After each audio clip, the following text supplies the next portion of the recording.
Love 'em or hate 'em, Chinese motorcycles have without a doubt gotten better over the past few years. Trust me when I say I've been on some ungodly bad Chinese bikes in my day, but they're not all bad, especially some of the recent bikes by Benelli and CF Moto, which happen to be pretty good for the price. As for Moto Morini, well, they're an obscure brand here in the US, especially here in the Midwest, where I've never once seen any of their motorcycles here out in the wild. Today, I'm going to be looking at one Moto Morini in particular. It's called the Seiemmezzo STR. I'm sure I'm mispronouncing that. Anyway, I got my hands on this motorcycle from my friends at Werks Powersports of Fort Wayne, Indiana, which is a dealer and service center for Moto Morini, as well as a handful of other brands. Their most recent addition being Indian and Slingshot. The employees and the owners at Werks Powersports are some of the nicest group of people I have ever met in this business, and they actually wanted me to check the bike out and give them my honest feedback and overall impressions, even if it means I'm slamming the bike for whatever reason I may have. So with that said, let's get this first ride impression underway. I won't delve into the history of Moto Morini. Maybe we'll do that in another video for another time. Instead, just a very brief, too long, didn't read type summary. Moto Morini has technically been around since 1937. In 2018, the Italian company changed things up quite a bit and is now a part of a Chinese company called Zhen, which, again, I'm probably butchering the pronunciation of. Well, they're Italian designed bikes that are being made and manufactured in China. Correct me if I'm wrong, but Benelli is doing this exact same thing with their bikes. The model I'm demoing here is the gorgeous metallic red color. They do have two additional color options, a silver one and a white model, but this red one is the clear standout for me. I love the pop of color, and this one is eye-catching for all the right reasons. You might be wondering why there's a graphic towards the tail end saying 6.5 on it.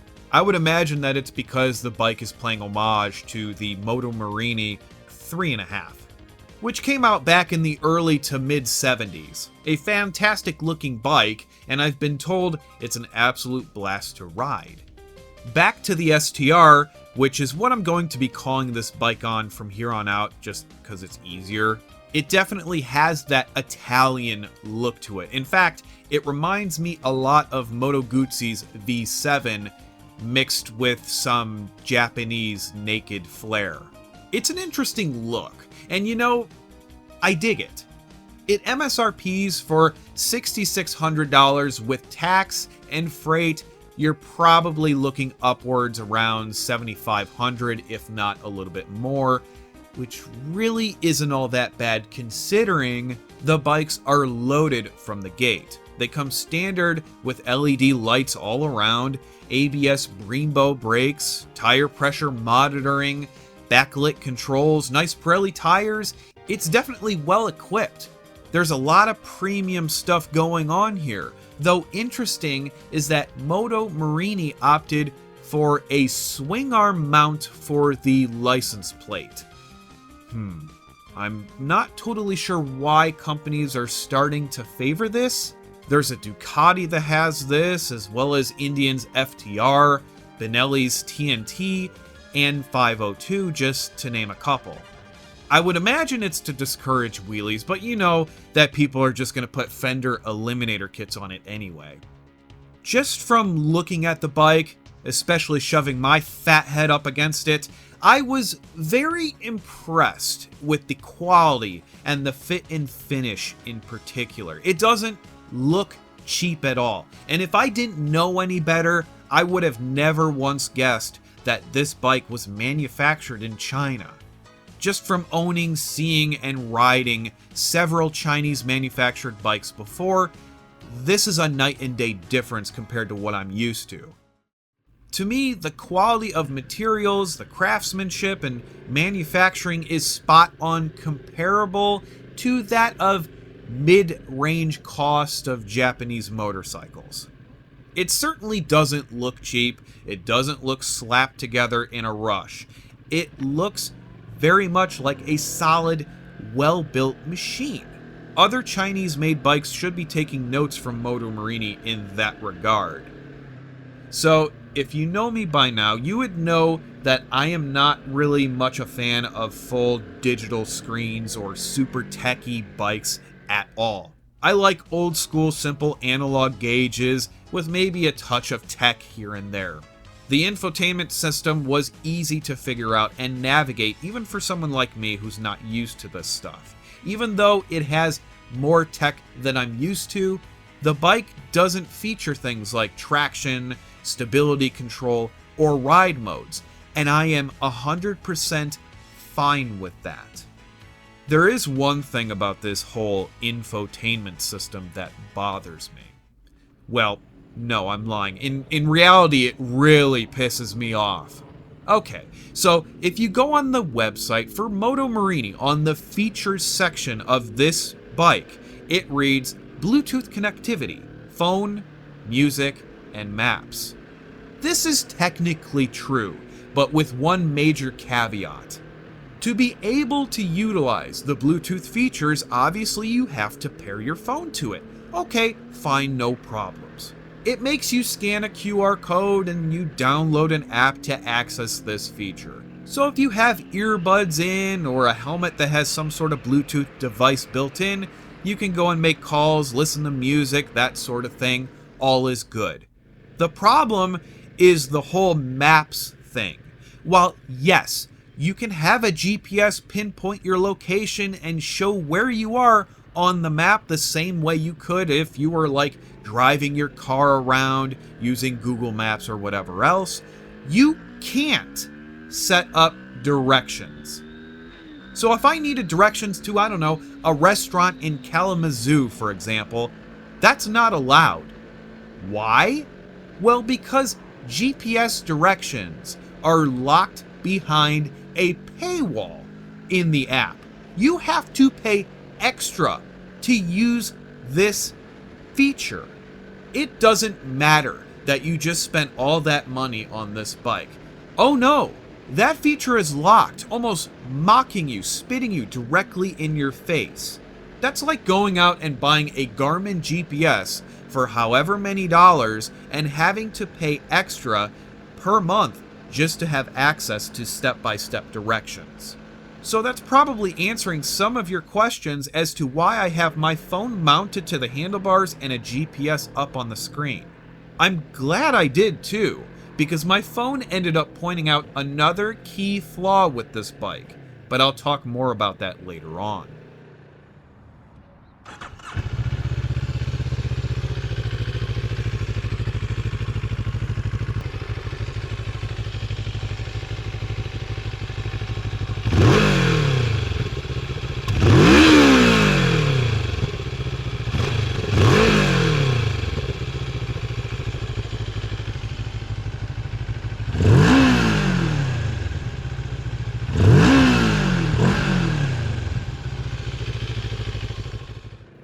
So let me just cut to the chase and tell you right off the bat. It's not as fast or as powerful as the bike looks. The engine is based off of one used about 20 years ago in a Kawasaki ER6. Funny thing about that, from my understanding, it's the same exact engine that is used in some of CF Moto's bikes. They're pretty straightforward engines too, liquid cooled of course, parallel twins pulling just over 60 horses with about 40 foot-pounds of torque. It's nice, but in reality, it's not fast in the world of naked motorcycles with similar sized engines. This doesn't bother me, but if you crave a lot of torque or speed, this is probably not going to do anything for you. With all due respect, the engine is weak in comparison to other 600cc or 700cc motorcycles with similar styles out on the market today. For example, one of my personal favorite naked motorcycles is an MT-07. It can get to 0 to 60 in about 4 seconds or less. Same with the Kawasaki Z650, Suzuki's SV650, and Honda's equivalent. This bike, the STR, gets to 60 miles per hour in roughly 5 to 6 seconds. Does that bother me personally? Of course not. If it did, I wouldn't own a Benelli TNT 135 and a classic 350 Royal Enfield, for God's sakes. But I think it would bother many others who love the power and torque from those Japanese motorcycles I just mentioned. Realistically, the bike does have plenty of power. You can take it on the highway and be fine, and of course, city riding is a breeze. If you're going 70 miles an hour, it still has enough power left to give, so long as you're not expecting to go faster than, say, 110 miles an hour. Yeah, the top speed on this bike is way lower than a lot of its competition. Despite that, I actually really enjoy the engine on the bike. It runs smooth, it doesn't vibrate or feel buzzy throughout the RPMs, it doesn't sound bad. I don't really have a reason to shit on it. I could complain about the speed and acceleration, but I haven't because it's more than capable of handling any daily riding that I would throw at it. The STR definitely enjoys being pushed in the revs. Around 6,000 to 9,000 is where you're going to really feel the bike pull for you. The throttle itself is a bit twitchy as well. Very responsive, even to that of subtle movements.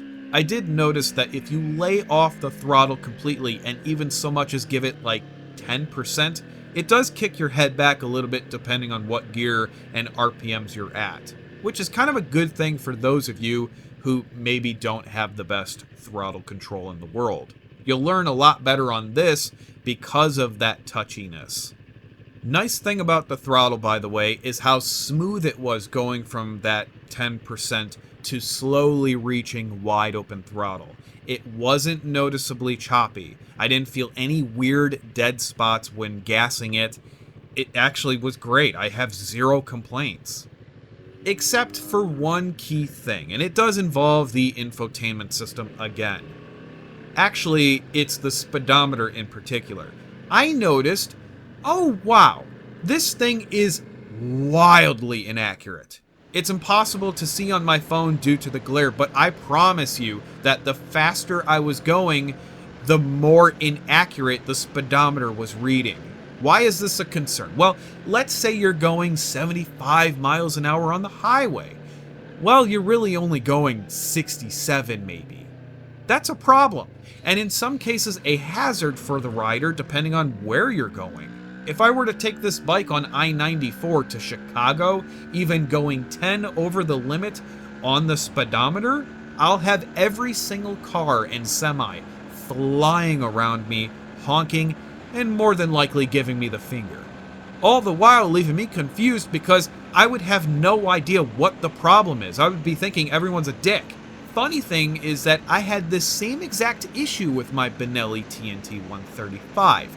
But that bike, I fixed that speedometer reading in maybe 5 to 10 minutes because calibrating it on that bike is so easy to do. I have no clue how you would address this on the Moto Morini. Maybe with a firmware update, but again, that's outside of anything I know. I've seen people online have mixed feelings about the transmission on this bike. Some think it's alright, while others seem to really enjoy it. It's a simple 6-speed transmission, multi-wet plate clutch. It doesn't have a clutch assist, nor a slipper clutch either. As it sits right now, I think it's just okay. Not spectacular by any means, although this bike has very few miles on it, so I think that once it really breaks in, my opinion would probably change dramatically. As I ride it now for the very first time, I thought the transmission was a bit on the clunky side. It's not as smooth as I would like it to be, but then again, it by no means is anywhere near close to being awful. Like I said, I think it just needs some time to wear in, and I think it'll smoothen itself out quite a bit. It does shift perfectly though. There was never a shift that the clutch didn't catch, and finding neutral for me wasn't that hard to do.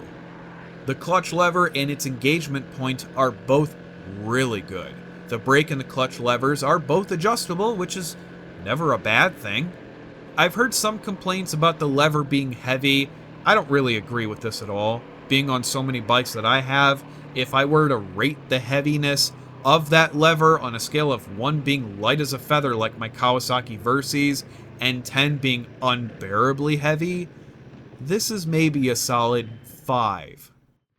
What took me by complete surprise is how comfortable this bike is. From the nice and natural upright seating position to the actual seat cushion itself, it's way more comfortable than I ever imagined it would be.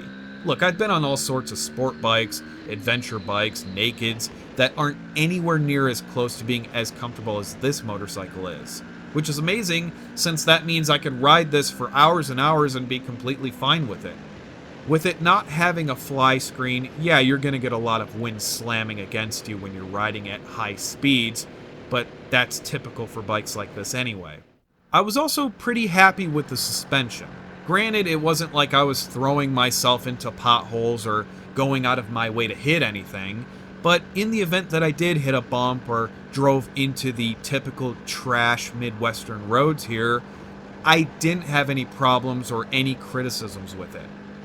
I know people would probably change out the shocks for something super high-end, but for me I wouldn't have a reason to do it. The brakes are pretty nice, very smooth to operate, and they provide excellent stopping power.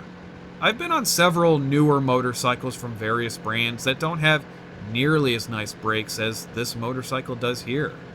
The handling I felt was nice, but not as good as its competition.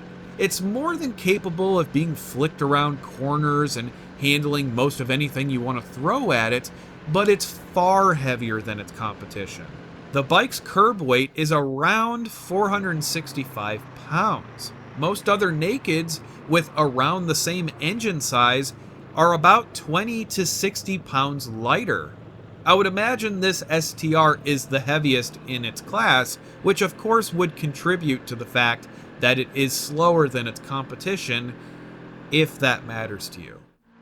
Reliability is of course something that I can't exactly speak on, but I'll tell you this, Moto Morini motorcycles come with a 3-year unlimited mile warranty.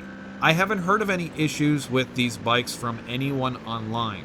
I'm also a firm believer that if you treat your bike like crap and never take care of it, yet wonder why it breaks down, well, that's kind of on you, and you shouldn't really be blaming the bike.